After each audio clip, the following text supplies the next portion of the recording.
With the summer break behind them, the F1 teams can now prepare for a challenging race weekend in Belgium. Will Verstappen be able to maintain his title lead of 80 points in the World Championship, or will Ferrari strike back? Not that it really matters anymore. But anyway, the Spa-Francorchamps Grand Prix has been one of the mainstays on the F1 calendar since 1950. The Argentine Manuel Fangio won the first race since the weekend on behalf of Alfa Romeo. Since then, there has been several interruptions, but the circuit managed to return to the calendar each time. Michael Schumacher is the most successful driver in a Grand Prix. In 92, 95, 96, 97, 2001 and 2002 he succeeded in taking the victory.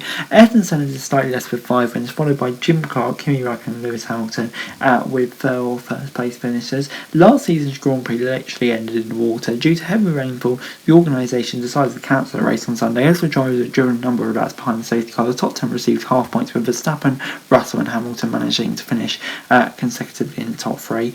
The drivers face another challenging weekend this season, as the Belgian circuit is known to be anything but easy. The famous Eau Rouge Rally on coal combination is a major headache every year. The same applies to almost all other corners. For safety reasons, the organisation decided to make some adjustments to the track this year. Eau Rouge, for example, the extra runoff has been created to reduce the risk of major accidents in the future, like we tragically saw in the F2 race a few years ago with Antoine Hubert.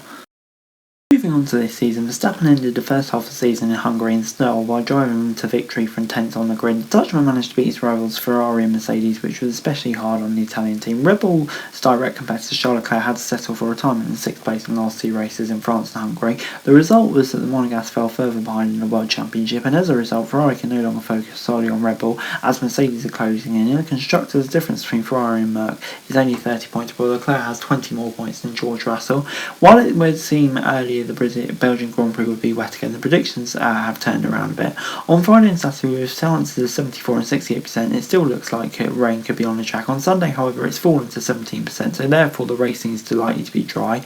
But after last season's Grand Prix, this weekend can only be more positive. Verstappen will be working hard to take victory and feel good about his trip to Zandvoort, while Leclerc needs to keep his chances alive. Mercedes will also be in the fray, and with updates that some of the teams will be bringing to Belgium and new rules on porpoising, it's difficult to predict which driver will be the strongest. But yeah, you can guarantee Red Bull and Ferrari will be strong. And before I go, let me run you through the timings in the UK this weekend. First free practice 1 till 2, second 4 till 5, and 1 hour earlier for Saturday in respective sessions. The Grand Prix gets underway at 2 o'clock. The main story in the paddock coming into this weekend was, of course, the news that Audi will be joining F1 for the 2026 season, and of course, yeah, this is great news. More manufacturers coming into the sport can only be a good thing, especially a big name like Audi. It's still unconfirmed who they'll join up with, but it seems like it will be Sauber, who in turn have ended their relationship with Alfa Romeo come the end of the 2023 season. Bit of a shame, but kind of expected with this whole thing going on. And yeah, except for that, just everyone reconvening, picking up some stories from summer break. Technical director comes in, and it remains to see how much effect that will have. But moving on into first practice, and it was Carlos Sainz who was fastest by Ferrari, ahead of Charles Leclerc. Max Verstappen came in third, it was kind of a session that started off on the intermediate tyres and moved more to dry. So with track dry, not a whole lot you can read into it really. Track temperature's cold, or at least compared to what they'll be later on in the weekend. But yeah, the Ferraris did seem to have a pretty decent start.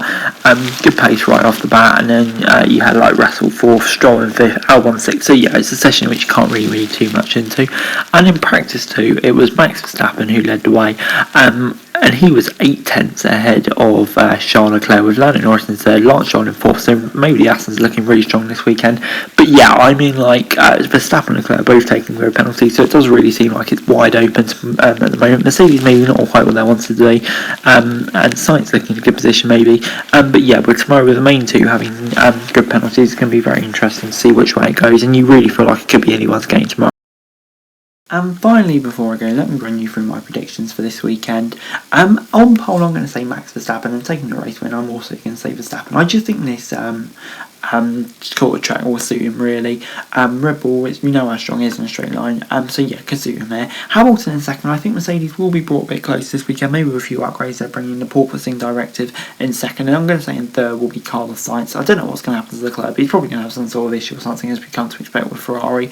But yeah, I just got a feeling Sainz might take the podium here, and we're going to have 3 different teams on the podium, which I think everyone would love to see. Anyway guys, that's the video. Thanks very much for watching. Remember to like, share, subscribe, don't thoughts, comments down below. Follow this edition for daily F1 news and subscribe to my channel. That would be greatly appreciated. Thanks very much for watching. Peace out.